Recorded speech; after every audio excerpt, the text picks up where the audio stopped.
I'm Katherine Harrison. I'm Director of Admission here at the Walker School, and as our last part of the Warm Up to Walker series, we basically gathered some of my favorite people on campus to ask them questions. Obviously, it's such a weird year, and we can't have families come join us in the ways that we would like for them to.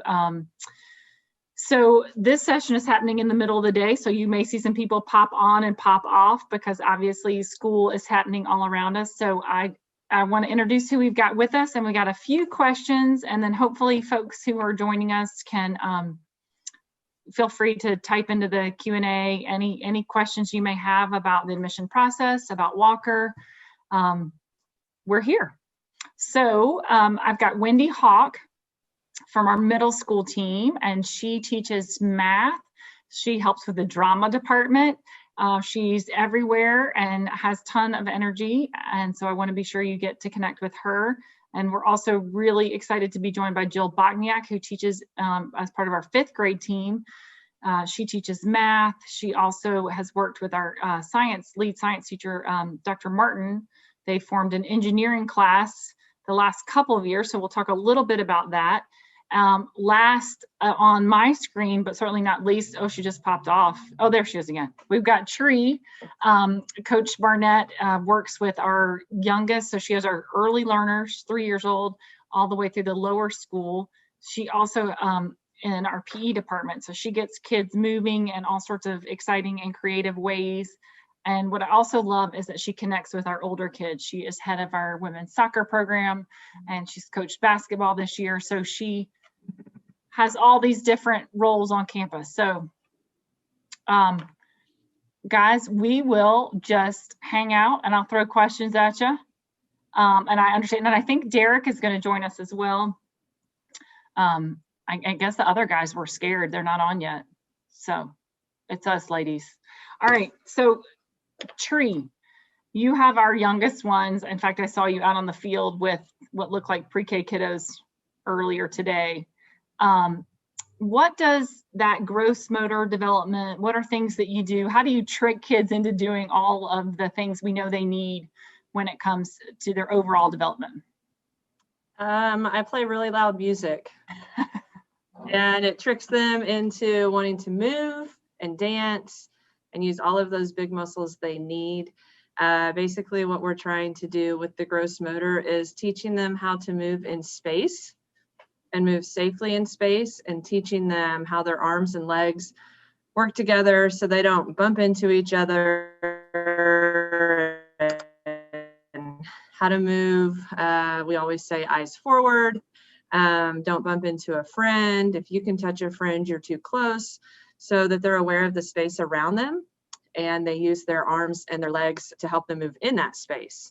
The music is actually somewhat brilliant because they don't really realize they're exercising. They think they're just running around to really fun kids bop songs. And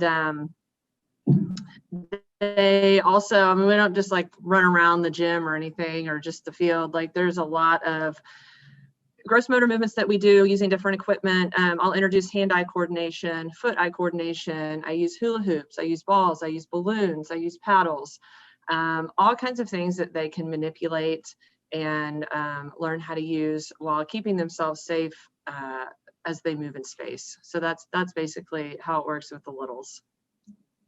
I wish that I had a lesson in eye-foot coordination, because I now realize it's a totally different skill set than eye-hand. So yes, it is.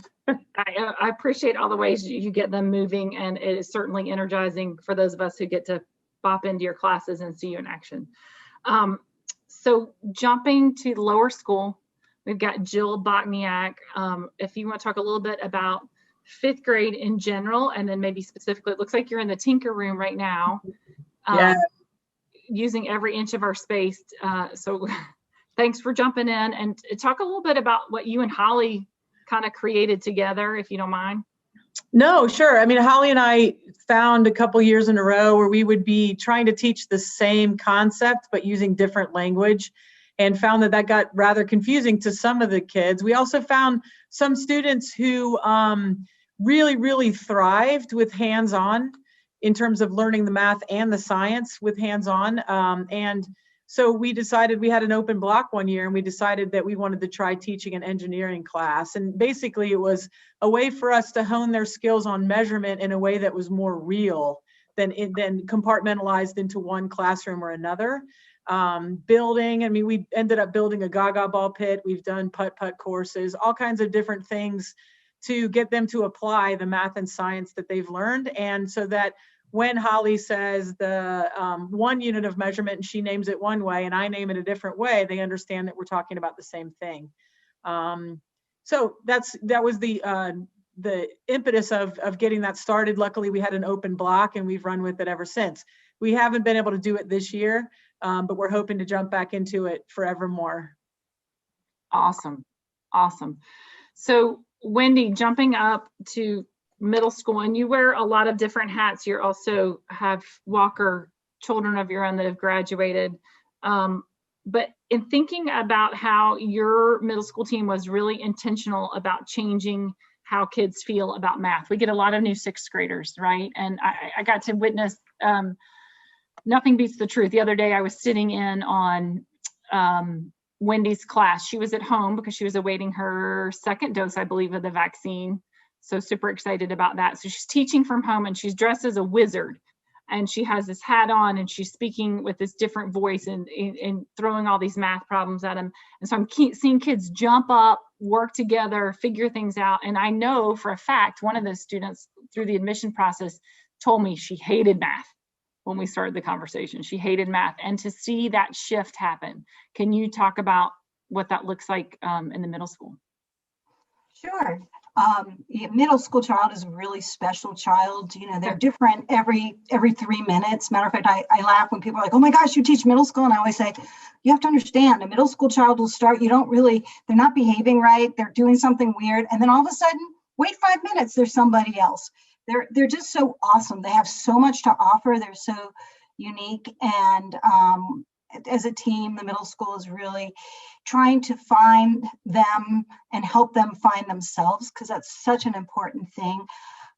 And in middle school, one of the things we did years ago is we created gender separate math classes. And a lot of people ask about those gender separate math classes. I'm like, why do we do that? Girls are just as good as boys. And yes, they are. And sometimes, giving so much going on in their bodies at that time, that we give them those opportunities and we separate them out. And when we take away the emotional and the hormonal stuff that's going on with those kids, it's amazing how quickly the kids just start to get excited and they gel together as a team. And what we're doing in 6th grade is trying to develop lifelong math skills. I'm teaching the children how to use their math book, how to use resources online, how to study for a midterm and a final, how to use their friends to help them out. Because a lot of people up to now, their teachers have kind of helped them learn how to learn, but they're not self-starters on that learning process. And so we try to bridge that gap. And we do it by making it fun.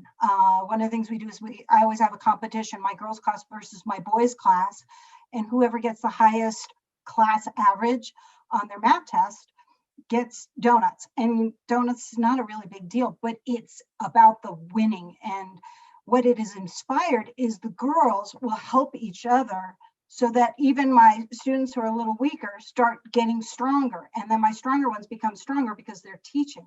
And they develop this network. And it's amazing to watch as they realize that as a team and working together, they are so much stronger. And then in that protected time, those just 2 years that are definitely, we try to keep gender separate, then those girls become such strong math students. And if you look even in our high school, in our upper level math classes, it's amazing how we have beaten the national odds and have so many young women who are pursuing higher level math classes. And I truly believe a lot of that comes from that little bit of time where we nurture that little bit of them inside and say, you can do this. And look, if you can't do it, you've got a friend right next to you that's going to help you out, and working together. And they've learned to stretch themselves. We do a lot of things and play a lot of games and coach them through. And One of the other great side benefits of doing the gender separate classes is we learned that the boys don't like to ask questions. When we first separated them out, the boys' test scores went down and the girls' test scores went up. And so one of the other things we focus on, especially with our young gentlemen, is really teaching them how to ask a good question. Like, hey, if I want an A on this test, perhaps I would be asking the teacher right now, is there something specific I should study? Or how should I go about showing my work so I could get full credit? You know, and those kind of questions. And the boys will look at me and nobody says anything. I'm like, cool, nobody wants to know. Good, I'll move on to something else. They're like, but we want to know. And I'm like, oh, well, then can someone ask me a question? And you wait, and it's amazing. They start asking questions.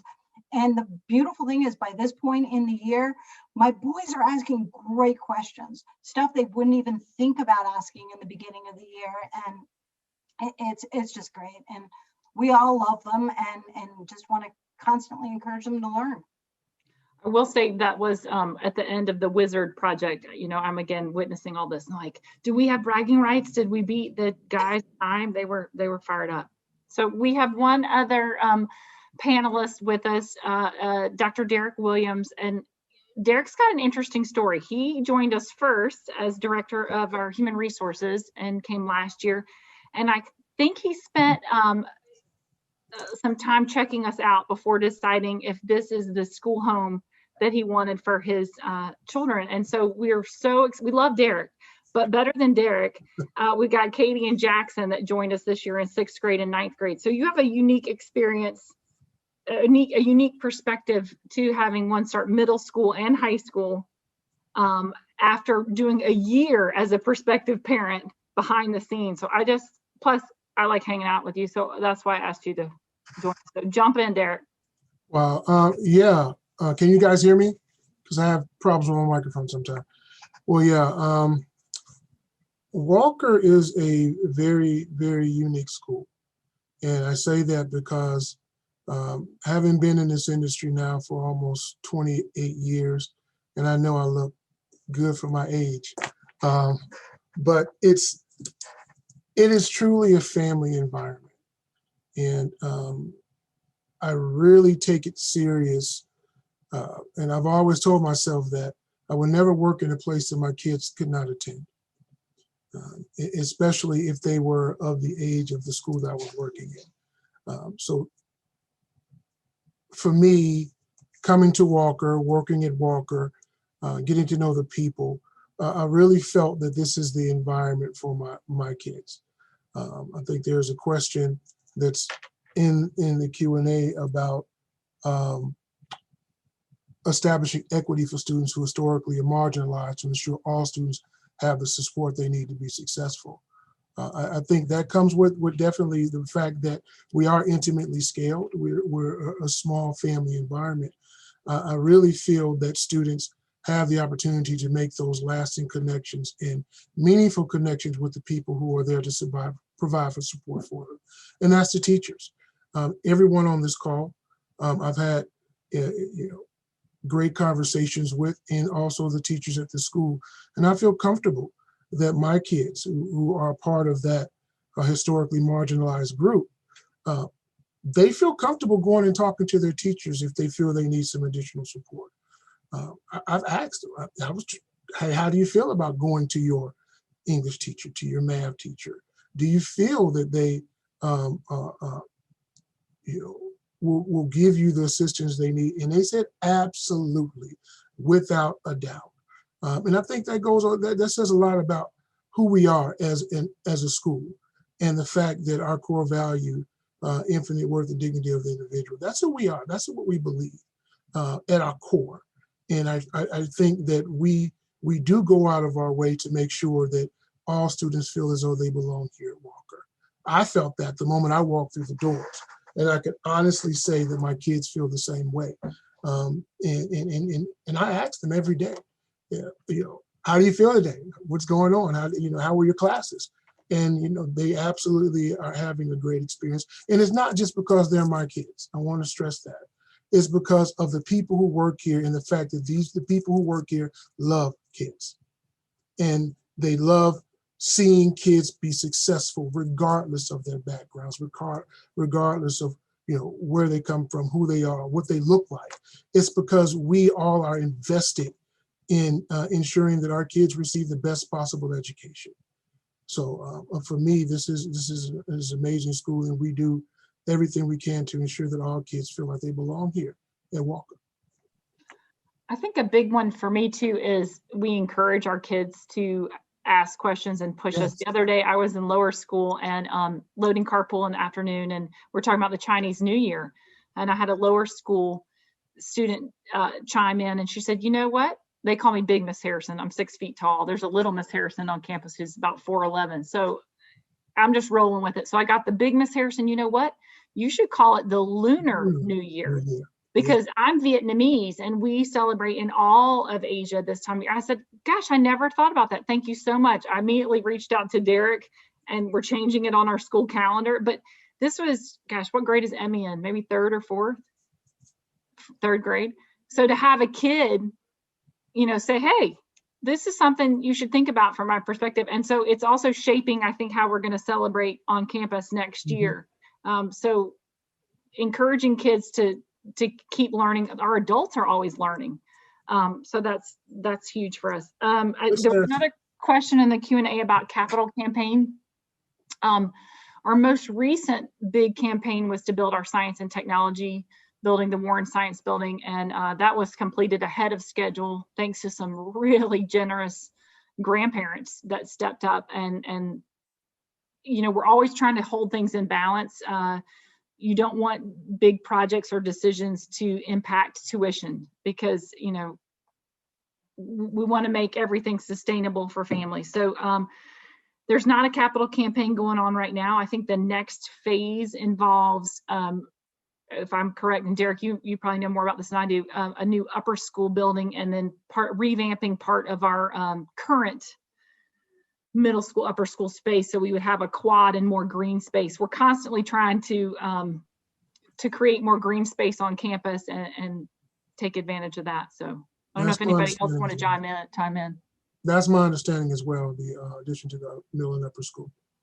And what I loved about the last campaign too is it first and foremost was about academics. It was that science and technology building, but hand in hand was additional athletic space, field space, practice space, and then the impact it had on the arts. We converted the old science rooms into a new dance studio and then new visual art spaces. So academics first, but really holding a commitment to athletics and to fine arts in there as well. There was another question about ELA gender separation. So we get that question a lot. Have we considered that for English and language arts classes? Scheduling at Walker is a unique process. If you look at all of our 98 seniors this year, no two have the same schedule, not even the same classes in a different order.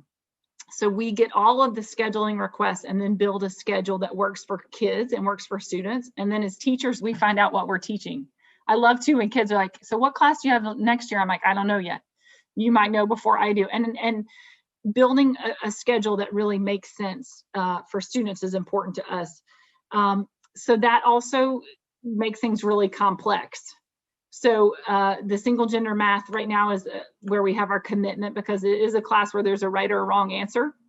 And so giving some space, we talk about it with the English classes. That has not yet happened. So we'll see. Maybe when that new upper school gets built and we have a little more room usage to flow. Okay, I'm going to check the Q&A. That's all I see so far. Any of y'all want to unmute and add something that I'm not thinking about? The only thing I would say is, as far as the ELA gender segregated, I know the language arts teachers have allowed for a lot of free choice in reading. So the literature, the fact that there's choice within the classes kind of allows for a little more diversity within the room. And I love the program we started. I guess we're in year 4 now, but all English classes 6 through 12 start with free read. And it was really because we were seeing kids leave the lower school with Jill and her cohort, and they were eating books. They're so into that next thing in the series. Book release days are a big deal, guest authors. And then we saw a drop off, honestly, kids reading for pleasure. And so we started this and we're in year 4 and it's been amazing. It's got the only rule is it can't be school related. So you got kids maybe reading a magazine, astronomy, you got them reading fiction, historical fiction, science fiction, all sorts of things. And as a parent, I've got a junior and a senior, and the fact that they're now reading again for pleasure, they've gotten back in that habit, is a huge gift. Because if you learn all these things, if you become a strong writer and increase your vocabulary and do well on your SAT, great. But if you leave here not loving to read, we've done you a great disservice. So I really appreciate that commitment. I'm just going to touch on athletics just a little bit. There may be some people out there interested in that piece of the Walker School. I've only been here a few years, but I can tell you, compared to the school where I came from, athletics here is also a very unique experience. There's 2 things I think really that the athletic department and the coaches really focus on. The first thing is we do encourage multi-sport participation. We really don't specialize. And that includes ages all the way from 5th grade up to being a senior in high school. And obviously we do have kids that stand out at one sport or another, but even those kids that stand out at that sport and might be going on to the next level in college to play that sport, they're still involved in 2 or 3 sports, usually every season here at school. The other thing, aside from multi-sport participation, that I really like about this is that the coaches are personally involved in the teams, and they're personally involved with the lives of these students. So if a student's not doing well outside of the sport or might be having trouble at home or anything along those lines, like, we usually know about it. And we're oftentimes the first ones to step in and say, how can I help? My personal coaching philosophy is based on relationship coaching. So I will come into a team and build relationships with those girls first and get to know them, get to know their families. And then from that point on, to me, it's easy to get them to learn to love the game, to learn to love each other, to play for each other and have some success, but in the big picture, learn some life lessons along the way and be prepared for the next step. I think as a department that we all do a pretty good job of doing that, especially once they start getting up towards varsity sports. And just the level of commitment from our staff over here in athletics, from allowing students to participate in anything really they want to. And I've got girls on my soccer team this year. This is the first time they've ever played. And they're in high school. And we were like, come on, come on, we'll have you, we'll take you, and we'll teach you how to play. So from that standpoint and from a relationship standpoint, I think if you're interested, if your children are interested in athletics, it's a great experience for the entire family.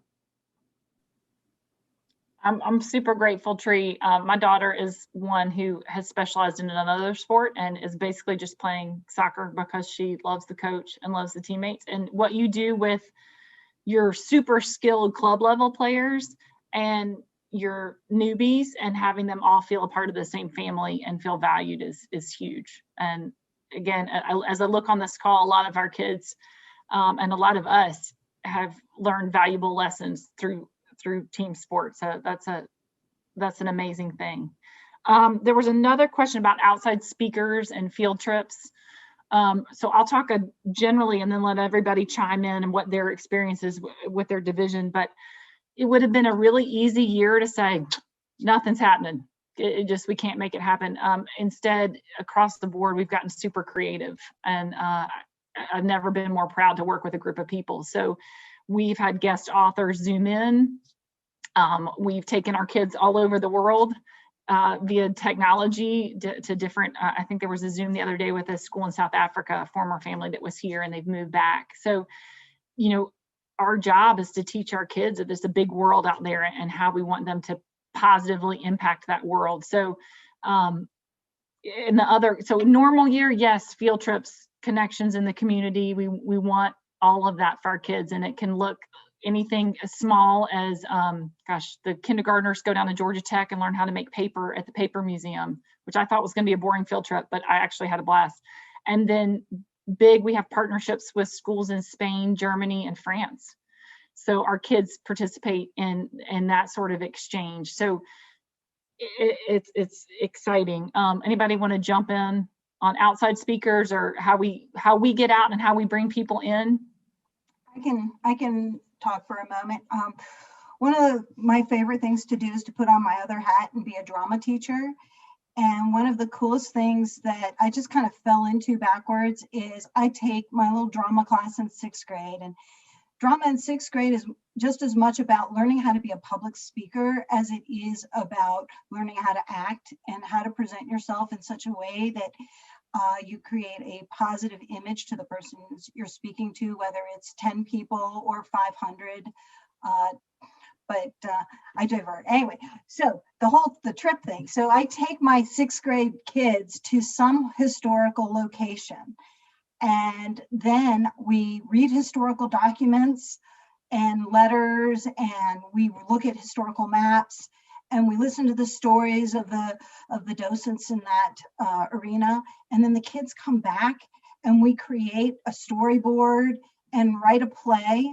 And then the kids write all of the dialogue, put it together, and then perform it. And it's phenomenal. Just taking that, trying to really take that little bit of a field trip and turn it into something that they'll never forget. We've done trips to the Ackworth area and looked at the mill homes and discussed the architecture and what it was like to be a child in a mill village back in the early 1900s. And then we've done John Collins's home, which is also up in Ackworth. And John Collins was a Revolutionary War hero who came back to Georgia after the Revolutionary War and was able to win the lottery because he was a war hero and got a lot of land right close to the railroad tracks, because that's what you wanted back in the day. We visited the Root House. We've done, just list goes on. And every year we do a different place. I've never done the same location because to me, it's all about me enjoying the learning with the children. We've done Hyde Farm as well. So yeah, just a lot of neat things just to make those kids really understand. Normally in the middle school, we also as a faculty do 4-day trips that normally include at least a segment of an overnight piece, and it's about learning and team building and getting the kids to totally connect. I know last year there was several new parents and they were so frightened because their children didn't know anybody, but when those kids came back, their parents were like, they're different kids. They totally have best friends now. And because we do them really early on in the school year, because it's so important to their learning to make those connections, because you learn better when you're comfortable and you're happy. And so we strive really hard in the middle school to find that happy place for every kid. They also do trips to the treatment plant, water treatment plant, so the kids can learn science. And it's just, there's always something going on. We've done the Shakespeare Theater. There's just tons of things, not to mention all the people we bring in and have as speakers at our weekly meetings with the middle school, everybody at once. So definitely keeping those kids engaged, because it's so important that they understand what the real world is like outside of their little bubble.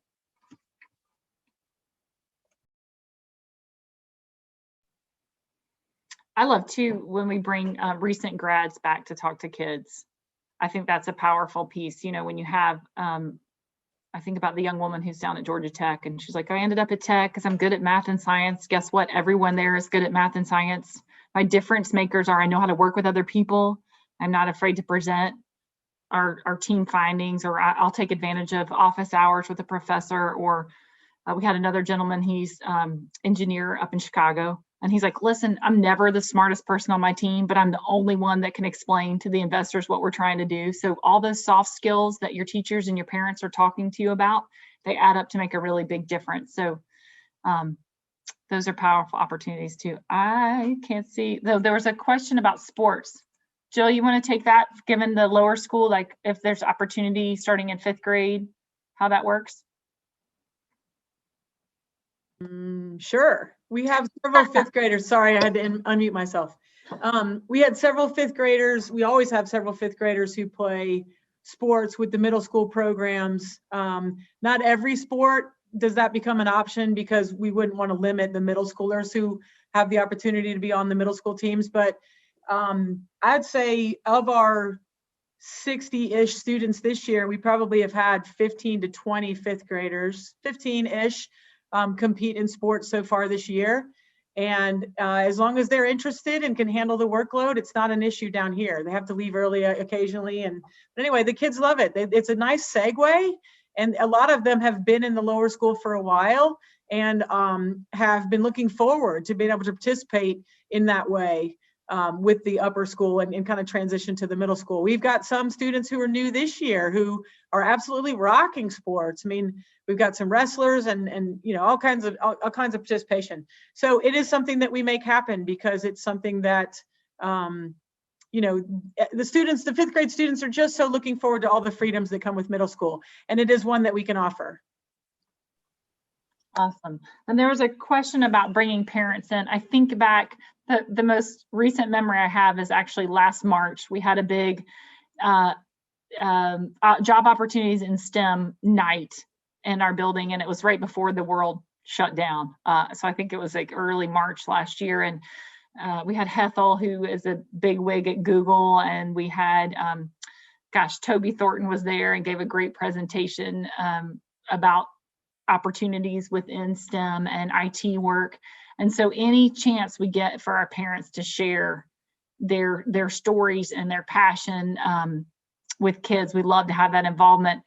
I think back to Dr. Martin, she has a student that came to her a few years ago about building a prosthetic. I think the first one was an arm, right? Or a hand? It was a hand, and it all started with learning how to use Bill Schreiner's tools on a putt-putt course. And he just found this passion, and the two of them have just taken off. It's so cool. And so they've done now, I think 3 or 4 prosthetic limbs, and the first couple went overseas, but most recently was a boy up in Canton.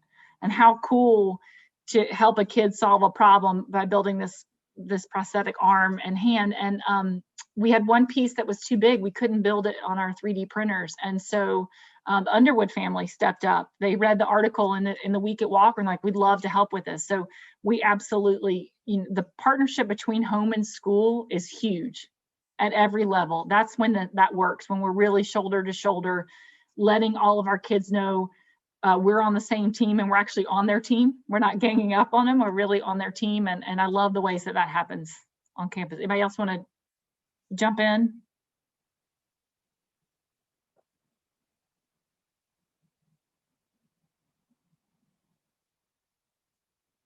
All right. Well, any other gems, guys, that you all want to throw out there? I'm not seeing anything else in Q&A. And then parents, if you're on and you're listening and you're thinking, gosh, you know what? My question is specific about my child. I want to know what world language would look like for him or her, or I want to know what summer camp opportunities look like. Just like we encourage our kids to ask questions, we encourage you to ask questions. So feel free to reach out. Admission@thewalkerschool.org will go to our entire team, because I know it can be frustrating to find us at our desk this time of year. Everybody's all over campus. But feel free to reach out to me individually. If there's a person on this call and you're thinking, I'm not the one that wants to raise their hand in class, but I really want to ask Tree more about whatever, or I talk to Wendy about this, or Derek, I want to dive deeper about why you decided to bring your kids to Walker, whatever it is, we're here. We want you all to have all the information so you can make the right decision for your family. All right, I'm gonna check one more time. So one of the other questions was about different, we normally do driftwood, and I don't know if you want me to speak about that, Catherine. Oh, sure, yeah. Okay, normally, the fifth graders, we love to have the fifth graders bond before they head off to middle school and create an experience for them that puts them out of their comfort zone a little bit. So normally in the fall, we go to a science camp in Driftwood. I'm not sure that camp is going to make it, to be honest, so we might have to reinvent what that looks like for us for next year. And we weren't able to go this year. So of course, we have to try and figure out what can we do to supplement that experience while staying on campus. And of course, we've added a few things. None of them even come close to the experience of going away for 4 days. But it is an incredible experience for the kids. They do a night hike and they can't see, and they write about it and the fear that exists. They have competitions in terms of dropping eggs from a really, really tall ladder at the top of a building, all kinds of animals. We do a hike on Cumberland Island. So Driftwood is an amazing experience for the fifth graders, and they come back really knowing each other and knowing themselves a little bit better. And it makes the teachers human right out of the gate. So it took a while this year to convince everyone that we are actually human, with the masks on and everything. But that's something that happens in fifth grade and will continue to happen in one form or another after we get through with what we're dealing with this year and next year. But anyway, I just wanted to bring that up because we do have field trips at various places throughout the experience. I think Jill's got to jump off. So I'll say in her case, it makes her seem better than human, because nothing like seeing Miss Bogniak drain some outside shots on the basketball court, and she gets all kinds of street cred for the rest of the year. They're like, dang, Miss Bogniak's got game. So, all right, Jill, we'll let you go to class. I think we have another question about, who it may have disappeared. It's about the music program at Walker. And we have music starting with early learners, 3 years old through fifth grade. Lauren Miller teaches that class. And then as they get to middle school, Wendy, do you want to talk about the opportunities that kind of open up? Sure. Middle school? Middle school is a fun animal because there's so much opportunity to test out the arts. You have the opportunity to join a band. You have the opportunity to join orchestra. You have the opportunity to join a year-round course. And then on top of that, even if you don't take those courses during the day, you can still do a musical after school or join a theatrical production after school. So we have a lot of opportunities. We also do, like I said, have the drama program. We have an art program. So a child either does orchestra year-round, band year-round, chorus year-round, or they have a choice of doing the three options of drama, drama, chorus, and art. And we have an absolutely talented art teacher in the middle school and also in the high school to really take those kids to the next level. We have tons of kids every year taking AP art, so that is a testament to the quality of our program there. But the music is phenomenal. I mean, you listen to these kids play and it's inspiring. They've done trips, they typically go down to Florida. One year they went to Nashville.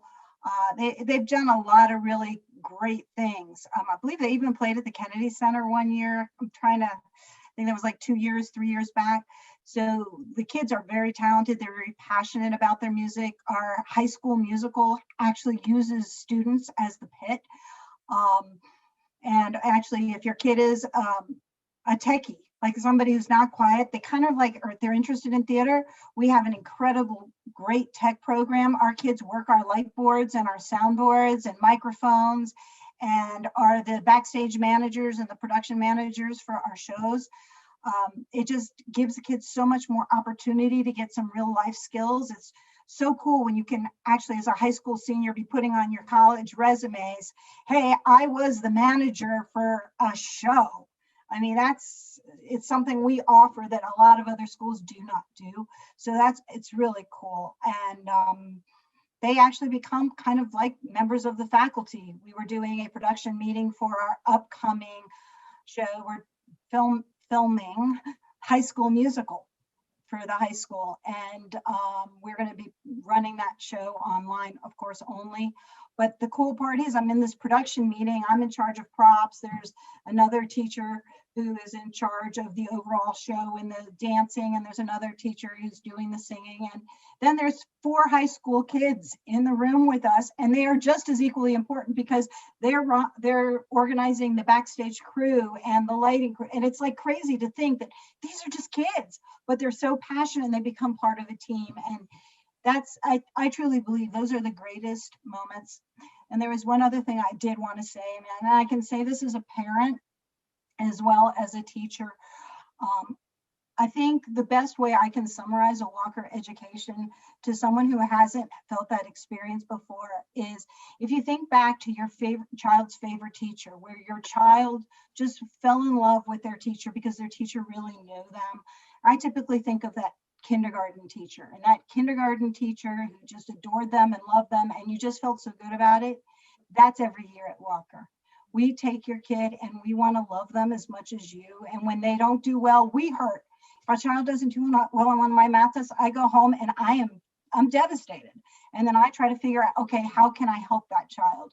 And we'll work with Zooms. And I tell my kids every night, hey, you get stuck on a math problem and you really can't figure it out, and you've looked at your notes, you send me an email, and in 10 to 15 minutes, I'm going to email you back, because I don't want you to suffer and think you can't do it. We're not going to lose that confidence. So to me, if you're looking at Walker and you're looking for that kind of one-on-one experience and knowing that your child's going to be loved and really pushed to be the best adult that they can be, this is probably the right place for you. Yeah, I have to say the hardest question I get is when people ask what kind of kid finds success at Walker, because there's not a cookie cutter kid. I see every day different kids being celebrated and supported and challenged and seen and known. And that's a really cool thing to be a part of. I know some people have got to peel off and go to classes and stuff. Tree, you got a class? Thank you, friend. Thanks for being here. Derek headed off to the primary school. Thank you. Thanks so much. I got a question about choosing classes. So one thing that happens, it starts in 6th grade, but the question was specifically 9th, so I'll talk about that. You're given an advisor, and in 9th grade, that advisor, your advisory group is from 12 to 14 students, and that becomes really your school family. You all are together all 4 years, and that advisor is with you all 4 years. So from the get-go, you have someone who's checking in on you, helping with your course schedule, helping create that course schedule. So someone will sit down with you as a family and help build a schedule. What I also love about that is we can make adjustments. We've been given the great privilege of using common sense. So if we build a schedule and you find out that a world language placement isn't exactly right, or a math placement isn't exactly right, we can make an adjustment overnight. I've been in other environments where it was 6 weeks until we could really make a shift that made sense for a child. And in that time, they've either gotten bored because the class is too easy, or they've gotten frustrated because the class is too tough. So being able to use common sense is such a gift and not something we take for granted. And then the other part of the question was, do they have their own computers? So middle school we provide Chromebooks, and that will happen starting, we're getting a new set, so that actually will happen next year. We keep everyone on the same platform, which we like. Upper school, you usually have the laptop that works for you, and we can guide you through what's needed. Our IT folks can give you some parameters, because that can be overwhelming. And then a follow-up question about books included in tuition. So books are included in tuition through 5th grade. And then because 6th through 12th, you have such a personalized schedule, as I was saying, that no two schedules are the same. The way to make it the most equitable is everyone purchases their own books, but we have lots of resources. We have an unofficial Walker parents page where people, it's like a swap meet. People are constantly saying, I got a sweatshirt this size we've outgrown. I've got a math book. I need a math book. Anybody have this copy of Julius Caesar? I'll leave it at the front desk. So it really is a community that works to take care of each other. We also have people leave donations here all the time because they can't sell back to the textbook company for the money, that they'd rather pass it on to another Walker family. So I always say, come ask in the admission office too if we've got a copy of something. So we try to have the textbook companies make as little money off of us as possible. I hope I answered that question. I'm going to check one more. All right. Well, I hope we've answered the questions you had today, and I hope you feel comfortable following up. And we encourage you to talk to other Walker families. We always say at the end of every tour, talk to someone who's not paid by Walker to talk about Walker. Find out what it was like to come new in 7th grade and 6th grade and 1st grade and pre-K, whatever your entry point is. We're happy to put you in touch with families, and we just wish everyone the best. We know that this is a hard time to navigate all this, and we appreciate you joining us for warm up to Walker. I got one more. Oh, it's our friends in New York. Hello, a family relocating from New York. And I owe you all an email about swimming, and I haven't forgotten. All right. Well, thanks so much. Wendy, thanks for sticking with me. All right. Have a great afternoon. Bye, everybody. And all the best.